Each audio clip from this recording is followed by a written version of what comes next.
Clause के according metastasis 5 marks में आता है। तो ये मेटास्टेसिस क्या होता है, तो बहुत सारे superficial critics have ridiculed the idea that each non even before animals day to be due to a minute but visible animal parasite the acarus scabiei. मतलब बहुत सारे जो सुपरफिशियल क्रिटिक्स हैं ना, उनका क्या आइडिया है कि जो ईच होती है, और एनिमल डे से पहले भी ये माना जाता था कि ईच जो है वो उसका काज क्या है, विजिबल एनिमल पैरासाइट उसका काज है, एकेरस स्केबाई उसका काज है। ठीक है, was the cause of any other than a local disease of skin. ठीक है, तो ये स्किन डिसीज़ का काज है। फिर इसके बाद में they did not consider that even if these were true it might be host or carrier of another smaller infectious microorganism in the same way as the flea and mosquito are carriers of infection।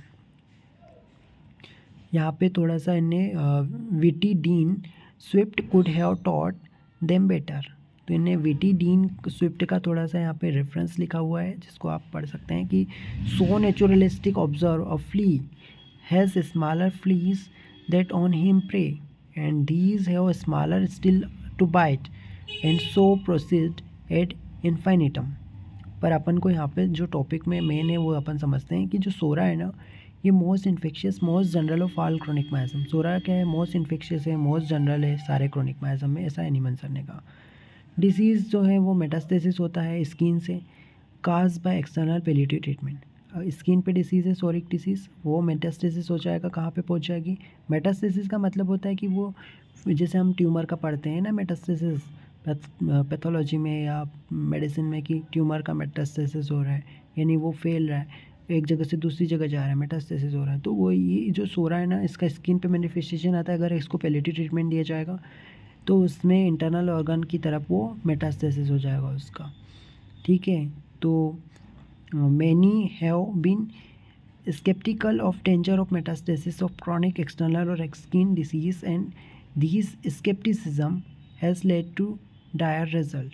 मतलब इसका दुष्परिणाम पता है अपन को, dangerous होगा ये metastasis होगा ना, जब एक्सटर्नल मैनिफेस्टेशन को सप्रेस कर दिया जाएगा पैलिएटिव ट्रीटमेंट के द्वारा, तो वो मेटास्टेसिस हो जाएगा। ठीक है, अब यहाँ पे जैसे एग्जांपल लिख सकते हैं कि एम्बोलिज्म जो है ना, जो विर्चो थ्योरी है, विर्चो थ्योरी पैथोलॉजी की जो है, उसमें एम्बोलिज्म का अपन को नॉलेज है ही सही कि एम्बोलिज्म जो है वो उसमें क्या होता है कि embolism says the authority is impaction of some part of vascular system. एम्बोला पहले एम्बोला ही बनता है, फिर थ्रोम्बस बनता है, फिर थ्रोम्बस से वो मेटास्टेसिस होने लगता है, तो उसको क्या बोलते हैं, एम्बोला ही बोलते हैं। ठीक है, तो ट्रांसपोर्टेड जो होता है ना, उसको क्या बोलते हैं, एम्बोलस, है ना, एम्बोलिज्म। तो जैसे हम पढ़ते हैं ना कि जो वस्कुलर सिस्टम में कोई भी चेंजेस आ गए जिसकी वजह से थ्रोम्बस बना, फिर वो थ्रोम्बस टूट जाता है, डिटेच होता है, तो एम्बोलाई कहलाता है। तो ये मेटास्टेसिस होने लगता है। Metastasis is the transfer of disease from one part two another. समझ में आया, मेटास्टेसिस क्या है, ट्रांसफ़र होना, डिसीज़ का एक पार्ट से दूसरे पार्ट में ट्रांसफ़र होना। ठीक है, तो यहाँ पे अपन मैज़म के रिलेशन में बात की कि सोरा का ट्रांसमिशन हो रहा है मैज़म का। फिर दूसरा रेफरेंस ये है टेक्स्ट बुक ऑफ पैथोलॉजी से कि जो ट्यूमर सेल्स होती है ना, उसमें ट्यूमर सेल्स का ट्रांसमिशन होता है ना। तो कार्सिनोमा, सार्कोमा एक आइसोलेटेड ट्यूमर सेल्स रहेगी, ग्रुप ऑफ सेल्स रहेगी, पर फिर वो क्या होता है, ट्रांसमिट हो जाता है। ठीक है, एक जगह वो इनलोजमेंट रहता है, उसके बाद वो क्या होता है, फिर वो प्रोलिफरेट होने लगेगा और ट्रांसमिट होने लगेगा। ठीक है, फिर हम पैरासाइट्स का भी देखते हैं। ट्यूमर सेल का मेटास्टेसिस हम समझे कि जिसमें ट्यूमर सेल जो है वो मेटास्टेसिस होता है। फिर तीसरा एग्जांपल पैरासाइट्स का है।